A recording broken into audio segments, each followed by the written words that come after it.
নবীজি বলেন ও যে খালি আল্লাহরে ডাকতে থাকবে, আল্লাহ দেন দেন, আল্লাহ জান্নাত দেন, হাত্তা দাহিকার রব, ওর এই আচরণে আল্লাহ হেসে দিবেন। সেই বুখারীর বর্ণনা 6573 নম্বর হাদিস।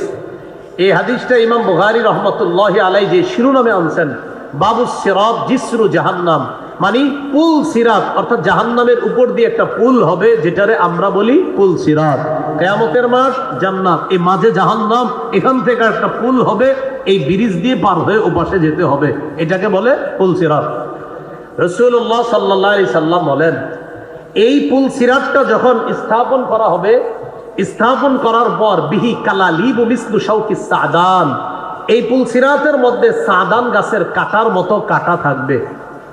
রাসূলুল্লাহ সাল্লাল্লাহু আলাইহি সাল্লাম বলেন, পুল সিরাতের হালাত দেখা ওয়া দুআউর রাসূলি ইয়াউমা ইযিন আল্লাহুম্মা সাল্লিম আল্লাহুম্মা সাল্লিম, সব রাসূলরা সেদিন ডাকতে থাকবে আল্লাহকে, আল্লাহ সাল্লিম সাল্লিম সাল্লিম, আল্লাহ নিরাপত্তা দাও, আল্লাহ বাঁচাও, আল্লাহ বাঁচাও, সাল্লিম সাল্লিম, নিরাপত্তা দাও।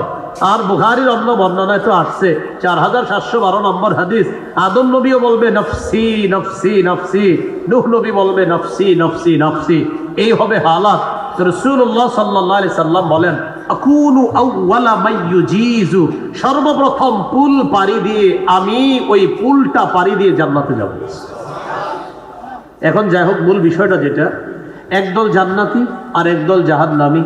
তো জাহান্নামে কিছু ইমানদারদেরকেও দেওয়া হয়ে গেছে, যে ইমানদাররা জাহান্নামে আছে তাদের ব্যাপারে আল্লাহ বলবেন, আখরিজু মান কানা ফি কলবিহি মিসকালু হাববাতিন মিন খারদালিম মিন ঈমান, যাদের অন্তরে সরিষার দানা পরিমাণ ঈমান আছে তাদেরকে জাহান্নাম থেকে বের করে জান্নাত দিয়ে দাও। ফেরেশতারা জাহান্নামে যাবে, যাওয়ার পর ইমানদারদেরকে খুঁজে খুঁজে বের করবে। প্রশ্ন, ইমানদারদেরকে ফেরেশতারা চিনবে কিভাবে?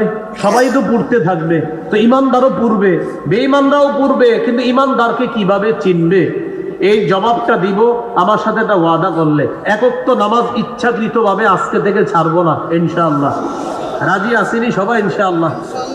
আপনারা তো ওয়াদা করেন, পরে তো আবার ঠিকই ফজর পড়বেন না, কি বিষয়টা কিন্তু এরকম যেন না হয়। হ্যাঁ ইনশাআল্লাহ। কেন আপনাদেরকে ওয়াদাটা করাইলাম এখন শুনলেই বুঝবেন যে ইমানদারদেরকে কিভাবে চিনবে। ইউরাফুনা বিআলামাতি আসারিস সুজুদ, সিজদার চিহ্ন দেখা চেনা যাবে, এটাই হলো ইমানদার। বুখারীর বর্ণনা আছে, ইন্নাল্লাহ হারামা আলান নার আন তাকুলা মিন ইবনি আদম আসারুস সুজুদ, আদম সন্তানের সিজদার জায়গাটা আগুন যেন না খায়, আগুনের উপর আদম সন্তানের সিজদার জায়গা খাওয়া আল্লাহ হারাম করে দিয়েছেন। তো সিজদা কেমনে হবে? নামাজ পড়লে না ছাড়লে? পড়তে হবে বেশি বেশি। তো নামাজ পড়লেও যদি অনেকে জাহান্নামে যায়, এটা কেন? ওই অপরাধের কারণে আসামি হিসাবে জেলখানা নামক জাহান্নামে কিছুদিন থাকবে, থাকার পর আল্লাহ চাইলে আবার বের করবে। তো ফেরেশতারা তাদেরকে খুঁজে খুঁজে বের করবে। বের করার পর এদের অবস্থা কি? আদু হুমামা কদিম তুহিসু আদু হুমামা, কয়লার মতো কালো হয়ে গেছে, সবগুলার একদম কয়লার মতো দেখা যায়। তো এগুলার তো জান্নাতে দেওয়া যাবে না। ফায়ুলকাউনা ফি নাহরিল হায়াত, কয়লার মতো মানুষগুলা সঞ্জীবনী নদীর মধ্যে নিক্ষেপ করা হবে। একটা নদী আছে নাম সঞ্জীবনী নদী, মানে যেই নদীতে তাদেরকে গোসল করানো হবে। করানোর পর ফায়ামবুতুনা কানাবাতিল হিব্বাতি ফি হামিলিস সাইল, নদীর স্রোতের মধ্যে ফেনা অথবা আবর্জনার মধ্যে জমতে জমতে সেখানে একটা গাছ উৎপন্ন হয়ে যেমন সজীব হয়ে যায়, এই কয়লার মতো কালো মানুষগুলাকে ওই নদীতে গোসল করানোর পর তারা সজীব হয়ে আল্লাহ তাদেরকে জান্নাত দান করবেন। একটা ইমানদার জাহান্নামে আছে, মুসলিম শরীফে ওর ব্যাপারে আসছে এইভাবে, ওরে আগুন ধাক্কাইতে ধাক্কাইতে জাহান্নামের কিনারায় নিয়ে যাবে। হ্যাঁ, ধাক্কাইতে ধাক্কাইতে একবার নিচে পড়বে, আবার উঠবে। আচ্ছা, দৃশ্যটা আপনাদেরকে আমি দেখাইতে পারলে ভালো হইতো, কিন্তু পারতেছি না। মানে দৌড়াইতেছেন আপনি, তো আপনি আমি ধরতে চাইতেছি পিছন দিক থেকে, দর দর দর, তো আপনি পড়েন আবার উঠে যান। ঠিক এরকম বিষয়টা ওর হবে জাহান্নামের মধ্যে। তো ও এইভাবে আপনার আগুন ওরে ধাক্কাইতে ধাক্কাইতে সামনের দিকে নিয়ে যাবে। জাহান্নামের একদম কিনারায় গিয়ে সে, বুখারীর বর্ণনা আসছে, মুকবিলুন বিওয়াজহিহি আলান নার, চেহারাটা জাহান্নামের দিকে আছে, এটাই তার শাস্তি।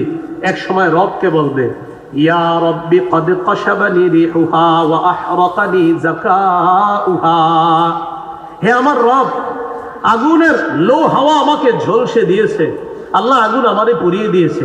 ইসরিফ ওয়াজহি আনিন নার, আল্লাহ আমার চেহারাটা একটু আগুন থেকে অন্যদিকে ফিরিয়ে দেন, এটা আপনার কাছে আমার চাওয়া।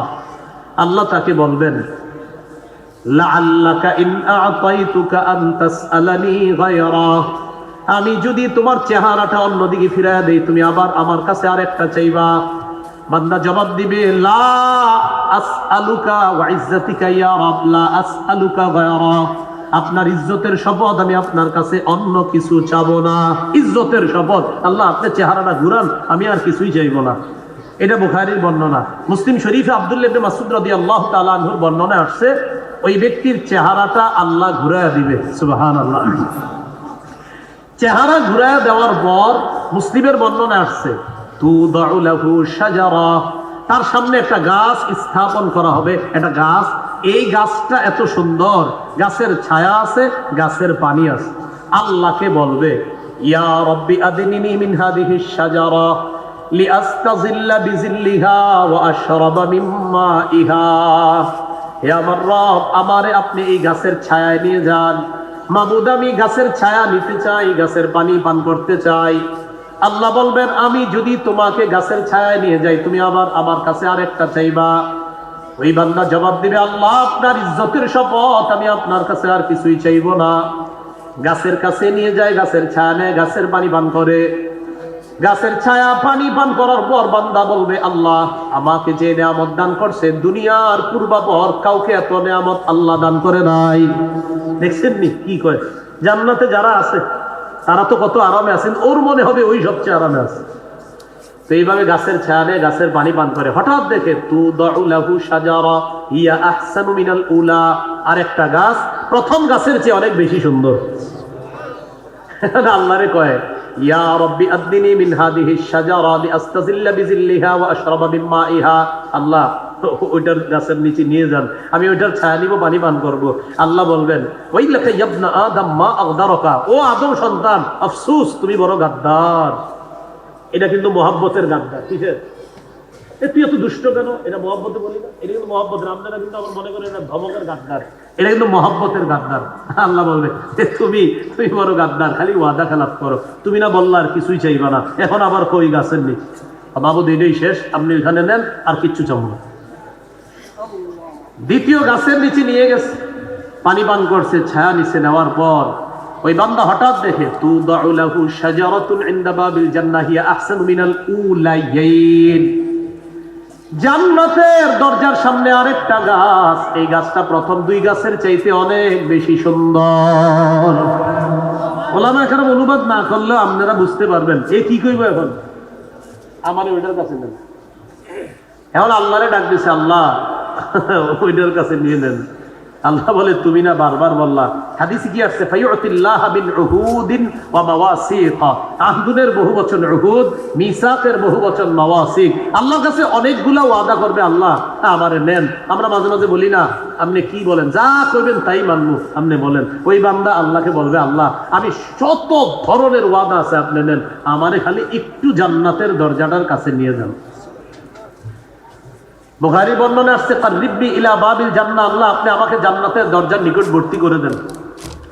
ওই বান্দা অনেকগুলা ওয়াদা করার পর তাকে জান্নাতের দরজার সামনে যে গাছটা, সেখানেই নিয়ে যাওয়া হয়েছে। গাছের কাছে যাওয়ার পর গাছের ছায়া নেয়, গাছের পানি পান করে, সবই ঠিক আছে।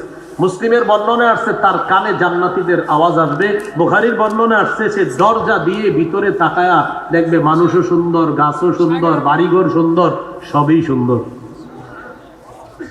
এখন কেমনে কি কয়, ওয়াদা তো এবার অনেকগুলা। হাদিসে যেটা আসছে, ফাসাকাতা মাশা আল্লাহু আইয়াসকুতা, অনেকক্ষণ চুপচাপ রয়েছে, কিছু কয় না। হাদিসে যেটা আসছে অবিকল এটাই বলছি আপনাদেরকে। পরে কি কয় দেখেন, হঠাৎ বলে, ইয়া রাব্বি আদখিলনি জান্নাহ, আল্লাহ আমার জান্নাত দিয়ে দেন। এইভাবে বললেন, আল্লাহ আমার জান্নাতে প্রবেশ করায় দেন। এই জায়গায় যে বিষয়টা আসছে, আমি বলবো আপনার সবাই এটা করবো। ওই বান্দা আল্লাহরে যখন বলবে জান্নাত দিয়ে দেন, বান্দা আল্লাহরে বলবে, খালি ডাকতে থাকবে, আল্লাহ দেন, আল্লাহ দেন, আল্লাহ দেন। একটু বলেন না, আল্লাহ দেন, আল্লাহ দেন, আল্লাহ দেন, খালি বলবে আল্লাহ দেন দেন। নবীজি বলেন, ও যে খালি আল্লাহরে ডাকতে থাকবে, আল্লাহ দেন দেন, আল্লাহ জান্নাত দেন, হাত্তা দাহিকার রব, ওর এই আচরণে আল্লাহ হেসে দিবেন। আল্লাহ হাসি দিয়ে। আমরা আম্মারে হাসাই কিন্তু এমনি হাসাই না, আমরা আম্মারে, আমরা ছোটবেলায় রাগ করে খালি, তো আমরা তো এমনি হাসাইতাম। মাকে তো আল্লাহ 100 ভাগ রহমতের 1 ভাগের সারা দিয়ে মারে আমরা একটু বলতে বলতে মা খুশি হয়ে যায়। রব 99টা রহমত তার কাছে রেখে দিয়েছেন।